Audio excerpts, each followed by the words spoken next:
Hello everyone, आज हम पढ़ेंगे अष्टमः पाठ अध्याय 8 का हिंदी अनुवाद। पाठ का नाम है हितम मनोहारी च दुर्लभम वचः। हितम हितकारी या कल्याणकारी, मनोहारी मन को हरने वाली या मन को प्रिय लगने वाले, च और दुर्लभम दुर्लभ या कठिन या मुश्किल से मिलने वाले, वचः वचन। तो इसका अर्थ हुआ हितकारी और मन को हरने वाले वचन दुर्लभ हैं। तो हम आगे चलते हैं पाठ की ओर। तो यहाँ एक क्लासरूम का चित्र दिया है जिसमें बच्चे और अध्यापक आपस में बात कर रहे हैं। तो यह छात्रा कहती है अध्यापक से, आचार्य अद्य मम माता माम एकाम सुक्तिम पाठितवती सत्यम वद धर्मम चर इति। हे आचार्य या हे गुरुजी, अद्य मम माता, आज मेरी माता ने माम मुझको एकाम सुक्ति एक सुक्ति पाठितवती पढ़ाई, सत्यम वद सच बोलो, धर्मम चर धर्म का आचरण करो, इति इस प्रकार से। गुरुजी, आज मेरी माँ ने मुझको एक सुक्ति पढ़ाई, सत्य बोलो, धर्म का आचरण करो, इस प्रकार से। तब यह दूसरी छात्रा पूछती है, आचार्य हे गुरुजी, सुक्तिः इति युक्ते कः अभिप्रायः। सुक्ति इति युक्ते इस प्रकार कहने का कह क्या अभिप्रायः अर्थ है। हे गुरुजी, सुक्ति इस प्रकार कहने का क्या अर्थ है। तो अध्यापक कहते हैं, सुक्तिः इति युक्ते सुंदरम वचनम। सुक्ति का अर्थ है सुंदर वचन। सुक्तिषु जीवन मूल्यानि निहितानि भवन्ति। सुक्तिषु सुक्तियों में जीवन मूल्यानि जीवन के मूल्य निहितानि निहित हैं या छुपे हुए भवन्ति होते हैं। सुक्तियों में जीवन के मूल्य छिपे होते हैं। तब यह छात्र अध्यापक से कहता है, महोदय सुक्तयः अस्मान् सन्मार्गं प्रति नयन्ति इति अहं श्रुतवान्। महोदय हे महोदय, सुक्तियां अस्मान् हमें सन्मार्गम प्रति अच्छे मार्ग की ओर नयन्ति ले जाती है, इति इस प्रकार से, अहम श्रुतवान मैंने सुना है। तो छात्र कहता है, हे महोदय, सुक्तियां हमें अच्छे मार्ग पर ले जाती है, इस प्रकार से मैंने सुना है या ऐसा मैंने सुना है। तब आचार्य कहते हैं, सत्यम सच है, सुक्तियः जीवने अस्माकं मार्गदर्शनम कुर्वन्ति। सुक्तियां जीवने जीवन में अस्माकं हमारा मार्गदर्शन कुर्वन्ति करती है। सुक्तियां जीवन में हमारा मार्गदर्शन करती है। संस्कृत साहित्ये सुक्तीनां भाण्डारगारः अस्ति। संस्कृत साहित्य में सुक्तियों का भाण्डागारः अस्ति, भंडार है। संस्कृत साहित्य में सुक्तियों का भंडार है। तब यह छात्रा अध्यापक से कहती है, आचार्य हे गुरुजी, अस्मासु कुतूहलम वर्धते। अस्मासु हम में, कुतूहलम उत्सुकता, वर्धते बढ़ रही है, हम में उत्सुकता बढ़ रही है। वयम एताः सुक्तिः पठामः। वयम हम सब एताः इन सुक्तिः पठामः सुक्तियों को पढ़ते हैं। हम सब इन सुक्तियों को पढ़ते हैं। तब अध्यापक कहते हैं, न केवलम पठामः अपितु स्मरामः जीवने आचरामः च। न केवलम पठामः, न केवल पढ़ते हैं, अपितु बल्कि स्मरामः याद करते हैं, जीवने आचरामः च और जीवन में आचरण करते हैं। तो आचार्य जी कहते हैं, न केवल पढ़ते हैं बल्कि याद करते हैं और जीवन में आचरण करते हैं। तो यहाँ पहली सुक्ति दी है, माता भूमिः पुत्रोऽहं पृथ्व्या। इसका पदच्छेद करते हैं। पदच्छेद का अर्थ होता है शब्दों का विच्छेद या शब्दों को अलग अलग लिखना। माता भूमिः पुत्रः अहं पृथ्व्याः। अब इसका अन्वय देखते हैं। अन्वय का अर्थ होता है व्याकरण के अनुसार शब्दों को व्यवस्थित करना या शब्दों को सही क्रम में लिखना। भूमिः माता अस्ति, भूमि माँ है। अहम पृथ्व्या पुत्रः अस्मि, मैं पृथ्वी का पुत्र हूँ। अब इसका भावार्थ देखते हैं। पृथ्वी अस्मान माता इव लालयति पालयति च। पृथ्वी अस्मान, पृथ्वी हमारी, माता इव, माता के समान, लालयति अर्थात दुलार करती है, पालयति पालन करती है, च। पृथ्वी हमारी माता के समान दुलार करती है और पालन करती है, या पृथ्वी हमारी माँ के समान पालन पोषण करती है। अतः भूमिः अस्माकं सर्वेषां माता अस्ति। अतः भूमिः, इसलिए भूमि, अस्माकं सर्वेषां, हम सभी की, माता अस्ति, माता है। इसलिए पृथ्वी हम सभी की माता है या माँ है। वयं सर्वे अस्याः पृथिव्याः सन्तानः स्मः। वयं सर्वे, हम सब, अस्याः, इसकी, पृथिव्याः, पृथ्वी की, संतानः, संताने, स्मः, हैं। हम सब इस पृथ्वी की संतानें हैं। एषा सर्वदा पूज्या अस्ति। एषा, यह, सर्वदा हमेशा, पूज्या पूजनीय, अस्ति है, यह हमेशा पूजनीय है। तो यह वाक्य हमें यह दर्शाता है कि हमें इस पृथ्वी का संरक्षण करना चाहिए क्योंकि हम इनकी संतानें हैं। तो एक बार हम इसे अच्छे से इस सूक्ति को समझते हैं। भूमि माता अस्ति, भूमि माता है, अर्थात पृथ्वी को माँ का दर्जा दिया है क्योंकि यह हमें जीवन देती है। अहम पृथ्व्याः पुत्रः अस्ति, हम पृथ्वी के पुत्र हैं जो इसके संसाधनों और प्रकृति से जुड़े हुए हैं। तो जैसा कि हमने आगे पढ़ा था कि सूक्तियों में जीवन के मूल्य निहित होते हैं, तो यह सूक्ति हमें क्या सिखाती है? यह सूक्ति हमें सिखाती है कि हमें अपनी माँ की अर्थात पृथ्वी की रक्षा करनी चाहिए क्योंकि वह हमें जल, अन्न और वायु देती है। अब हम दूसरी सूक्ति को पढ़ते हैं। न रत्नम नविष्यति मृग्यते ही तत्। पदच्छेद, पदच्छेद का अर्थ होता है शब्दों को अलग अलग करना।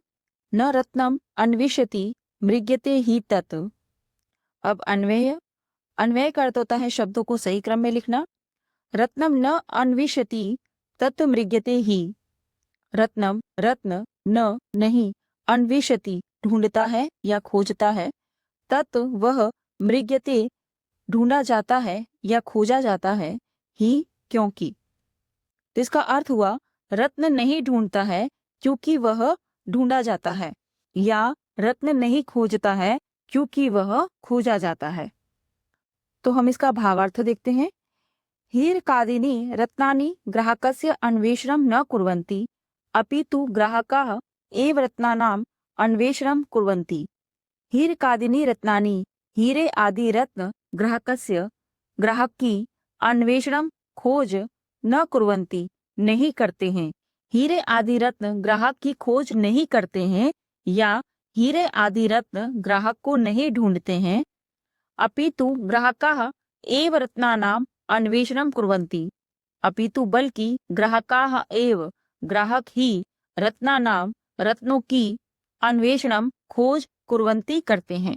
बल्कि ग्राहक ही रत्नों की खोज करते हैं या ग्राहक ही रत्नों को ढूंढते हैं। तथैव अस्मासु यदि गुणाः सन्ति तर्हि गुणज्ञाः स्वयमेव अस्मान् अन्विष्य आगच्छन्ति। तथैव, उसी प्रकार, अस्मासु, हम में, यदि, अगर, गुणाः सन्ति, गुण है, तर्हि, तो, गुणज्ञाः, गुणों को जानने वाले, स्वयमेव, स्वयमेव, स्वयं एव, स्वयं ही, अस्मान, हमको, अन्विष्य, खोजते हुए या ढूंढते हुए, आगच्छन्ति, आते हैं। उसी प्रकार हम में यदि गुण है तो गुणों को जानने वाले स्वयं ही हमें खोजते हुए आते हैं।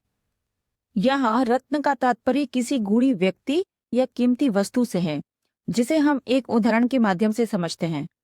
यदि एक शक्तिशाली व पराक्रमी व्यक्ति, जैसे कि एक शेर, शेर को जंगल का राजा बनने के लिए आत्म प्रशंसा की आवश्यकता नहीं होती। उसके अपने गुणों अर्थात पराक्रम से ही जंगल का राजा के रूप में पहचान होती है। उसी प्रकार गुणी व्यक्ति अपने गुणों का बखान नहीं करता, वह हीरे की तरह ही चमकता है। उसके गुणों से ही उसकी पहचान होती है, या गुणों को जानने वाला व्यक्ति उस गुणी व्यक्ति को पहचान लेता है। अब आगे पढ़ते हैं। शरीर माध्यम खलु धर्म साधनम। इसका पदच्छेद करते हैं, अर्थात शब्दों को अलग अलग करके लिखना। शरीरम आद्यम खलु धर्म साधनम। अब अन्वय दिया है। अन्वय का अर्थ होता है व्याकरण के अनुसार शब्दों को व्यवस्थित करना या शब्दों को सही क्रम में लिखना। शरीरम खलु आद्यम धर्म साधनम। शरीरम शरीर, खलु निश्चित रूप से, आद्यम पहला, धर्म साधनम धर्म सिद्धि का। तो इसका अर्थ हुआ शरीर ही निश्चित रूप से धर्म सिद्धि का पहला साधन है। तो इसका भावार्थ देखते हैं। यदि अस्माकं शरीरम स्वस्थम अस्ति, यदि अगर अस्माकं शरीरम हमारा शरीर स्वस्थम अस्ति स्वस्थ है, तर्हि वयम स्वकर्तव्यस्य पालनं कर्तुं शक्नुमः।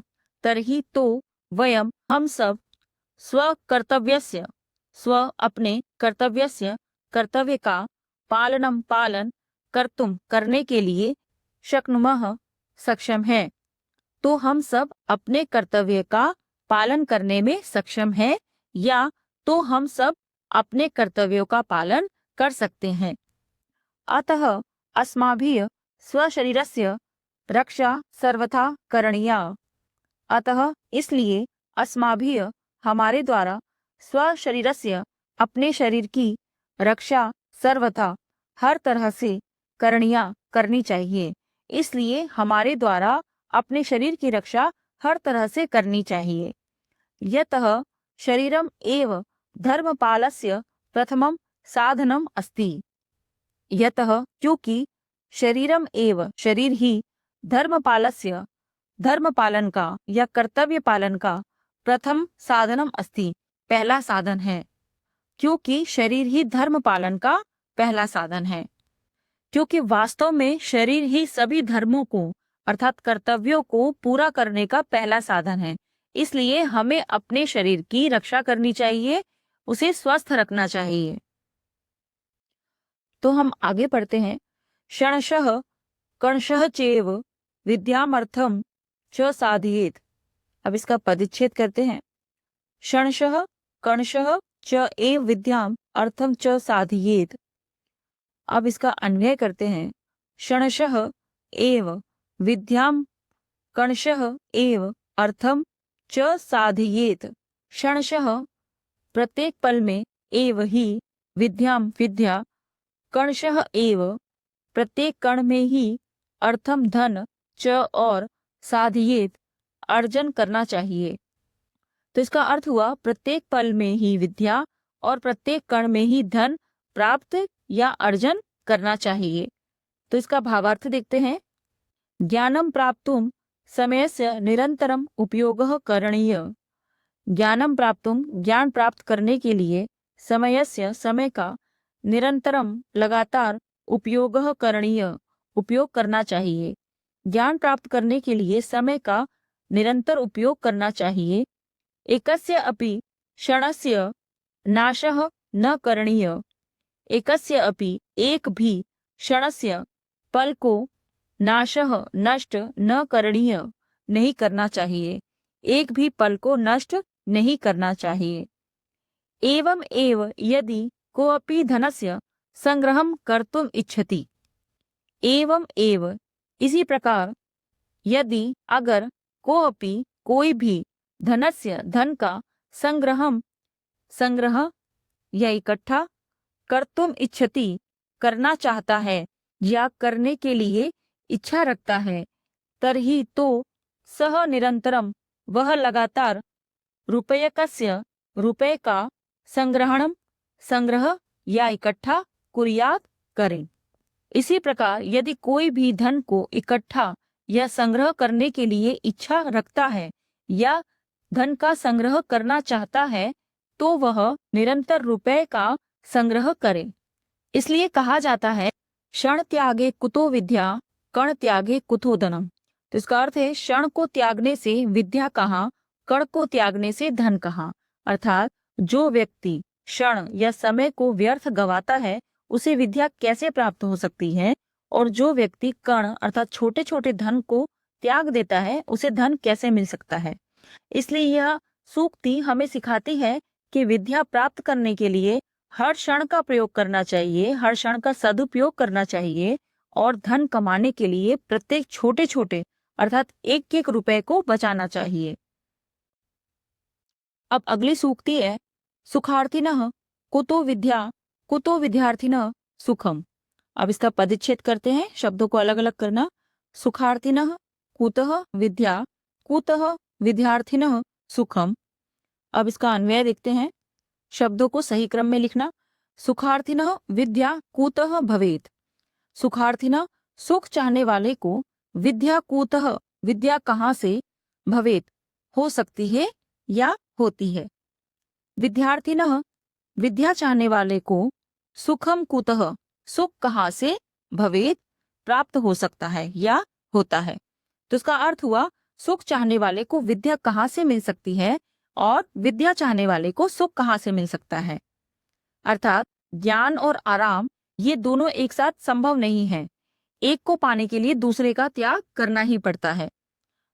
अब इसका भावार्थ है, यह सदैव सुखम इच्छति परिश्रम न करोति अलसः अस्ति सह कथम विद्याम प्राप्तुम शक्नोति। यह सदैव जो हमेशा सुखम इच्छति सुख चाहता है या सुख पाना चाहता है, परिश्रम न करोति मेहनत नहीं करता है, अलसः अस्ति आलसी है, सह कथम वह कैसे, विद्याम प्राप्तुम शक्नोति विद्या को प्राप्त कर सकता है। तो जो हमेशा सुख चाहता है, मेहनत नहीं करता है, आलसी है, वह कैसे विद्या प्राप्त कर सकता है या वह कैसे विद्या प्राप्त करने के लिए सक्षम है। अतः यह ज्ञानम लब्धुम इच्छति सह आलस्यम सुखम च त्यक्त्वा निरंतरम विद्यार्जनम कुर्यात्। अतः यह इसलिए जो ज्ञानम ज्ञान को लब्धुम इच्छति प्राप्त करना चाहता है, सह वह आलस्यम सुखम च आलस्य और सुख को त्यक्त्वा त्याग कर निरंतरम लगातार विद्या अर्जनम कुर्यात् विद्या अर्जन करें। इसलिए जो ज्ञान को प्राप्त करना चाहता है वह आलस्य और सुख को त्याग कर निरंतर विद्या अर्जन करे। तो यह सूक्ति हमें यह सिखाती है कि जो व्यक्ति केवल सुख और आराम की तलाश में रहता है वह विद्या प्राप्त करने के लिए मेहनत नहीं कर सकता, और जो विद्यार्थी विद्या प्राप्त करना चाहता है उसे सुख सुविधाओं को त्याग करना पड़ता है और कड़ी मेहनत करनी पड़ती है। तो अब हम आगे चलते हैं, अब हम आगे पढ़ते हैं। गुणाः पूजा स्थानम गुणीषु न च लिंगम न च व्यय। अब इसका पदच्छेद करते हैं, शब्दों को अलग अलग करना। गुणाः पूजा स्थानम गुणीषु न च लिंगम न च व्यय। अब इसका अन्वय देखते हैं, अर्थात शब्दों को सही क्रम में व्यवस्थित लिखना। गुणीषु गुणाः एव पूजा स्थानम भवन्ति लिंगम च न भवति व्यय च न भवति। गुणीषु गुणी व्यक्तियों में गुणाः एव गुण ही पूजा स्थानम भवन्ति वंदनीय होते हैं या पूजनीय होते हैं। लिंगम च न भवति न लिंग होते हैं, व्यय च न भवति न आयु होती है। तो इसका अर्थ है गुणों की ही पूजा होती है, लिंग या उम्र की नहीं।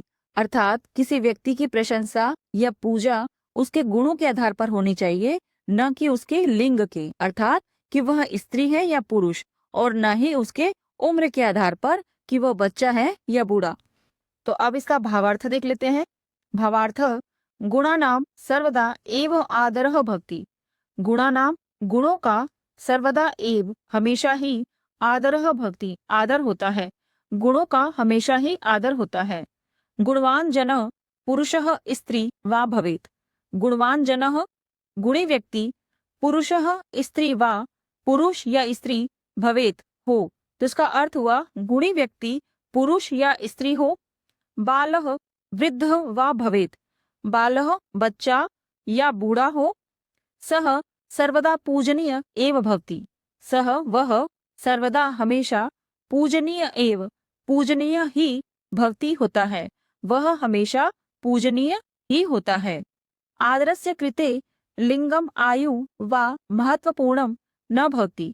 आदरस्य कृते आदर के लिए लिंगम आयु वा लिंग या आयु महत्वपूर्णम न भवति महत्वपूर्ण नहीं होता है। आदर के लिए लिंग या आयु महत्वपूर्ण नहीं होते हैं। अब अगला पढ़ते हैं, माँ ब्रूहि दीनम वचः। अब इसका पदच्छेद करते हैं, अर्थात शब्दों को अलग अलग करना। माँ ब्रूहि दीनम वचः। अब इसका अन्वय देखते हैं, अर्थात शब्दों को सही क्रम में लिखना। त्वम दीनम वचः माँ ब्रूहि। त्वम तुम, दीनम, दीनम का अर्थ होता है दयनीय या दीनतापूर्ण, वचः वचन, माँ अर्थात मत, ब्रूहि बोलो, तुम दयनीय या दीनतापूर्ण वचन मत बोलो। तो अब इसका भावार्थ देखते हैं। समाजे सर्वविधाः जनाः भवन्ति। समाजे समाज में सर्वविधाः सभी प्रकार के जनाः लोग भवन्ति होते हैं। समाज में सभी प्रकार के लोग होते हैं। केचित् सहाय्यं कुर्वन्ति। केचित् कुछ, सहाय्यं सहायता, कुर्वन्ति करते हैं, कुछ सहायता करते हैं। केचित् केवलम विकथनम कुर्वन्ति। केचित् कुछ, केवलम केवल, विकथनम अपनी झूठी प्रशंसा या अहंकार पूर्ण बातें, कुर्वन्ति करते हैं, कुछ केवल अपनी झूठी प्रशंसा या अहंकार पूर्ण बातें करते हैं। अतः स्वाभिमानी जनः यस्य कस्यापि पुरतः सहायस्य याचनां न कुर्यात्। अतः इसलिए स्वाभिमानी जनः स्वाभिमानी व्यक्ति यस्य कस्यापि किसी के पुरतः सामने किसी के भी सामने सहायस्य सहायता की याचना न कुर्यात् याचना न करें। अर्थात स्वाभिमानी व्यक्ति को किसी के भी सामने सहायता की याचना नहीं करनी चाहिए। तो यह सूक्ति हमें यह सिखाती है कि स्वाभिमान बनाए रखने के लिए, अर्थात अपना मान बनाए रखने के लिए अनावश्यक रूप से दूसरों के सामने सहायता की याचना नहीं करनी चाहिए, बल्कि अपनी समस्याओं का समाधान खुद खोजने का प्रयास करना चाहिए। अब नेक्स्ट पढ़ते हैं, यस्तु क्रियावान पुरुषः स विद्वान। अब इसका पदच्छेद करते हैं, अर्थात शब्दों को अलग अलग करना। यह तु क्रियावान पुरुषः स विद्वान।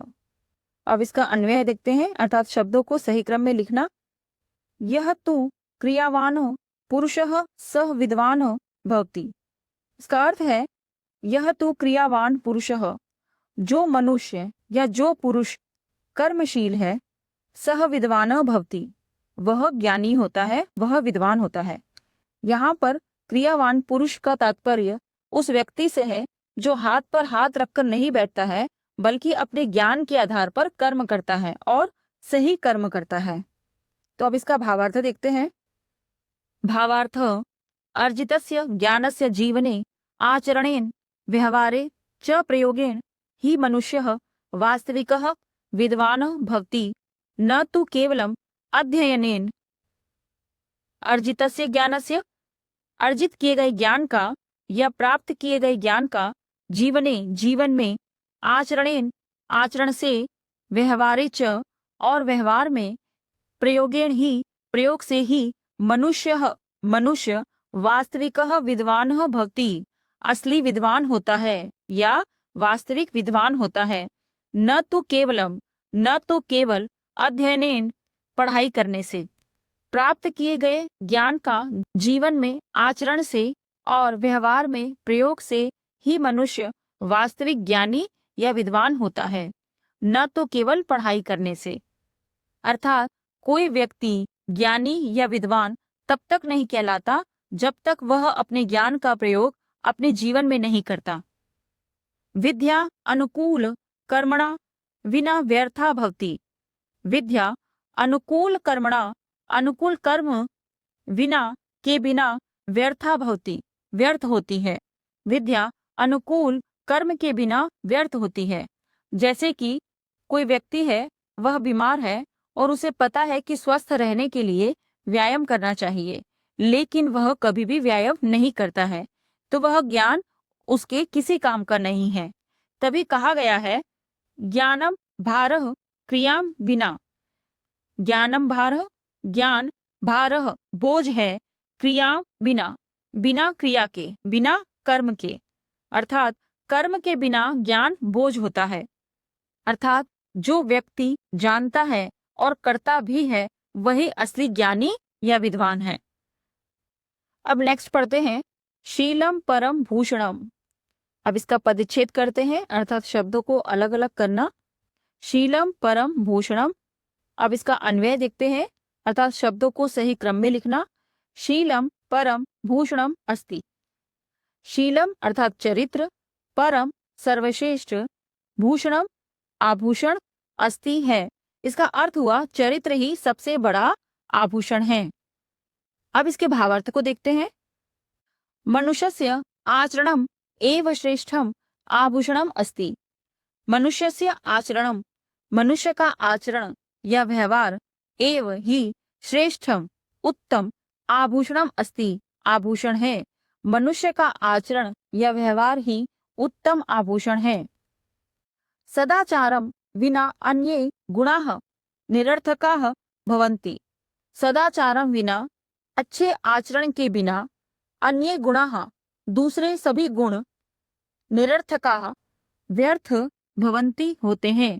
अच्छे आचरण के बिना दूसरे सभी गुण व्यर्थ होते हैं।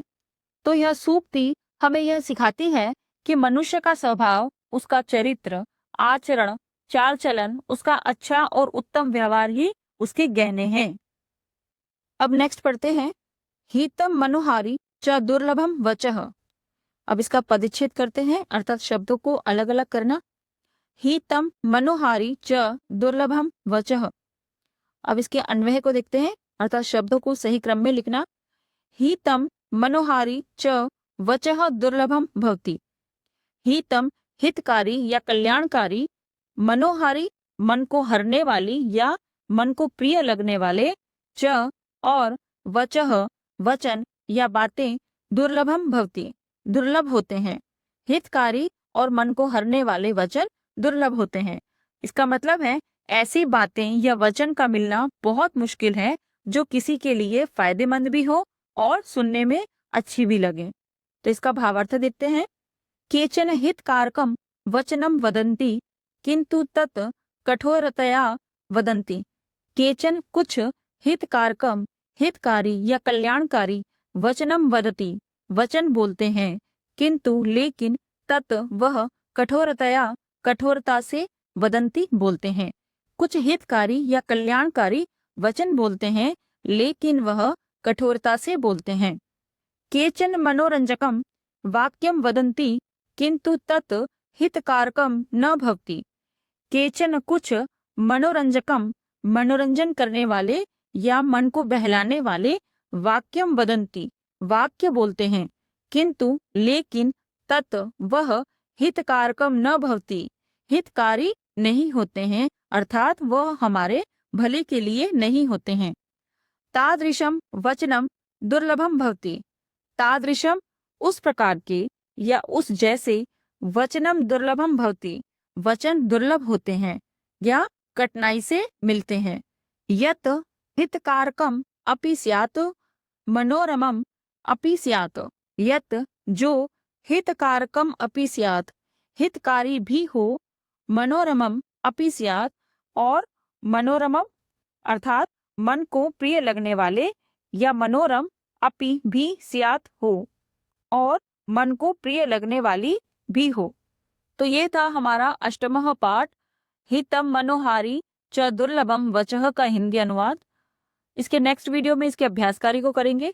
अगर आपको ये वीडियो पसंद आया हो तो प्लीज लाइक करें, चैनल को सब्सक्राइब करें। Thank you, bye.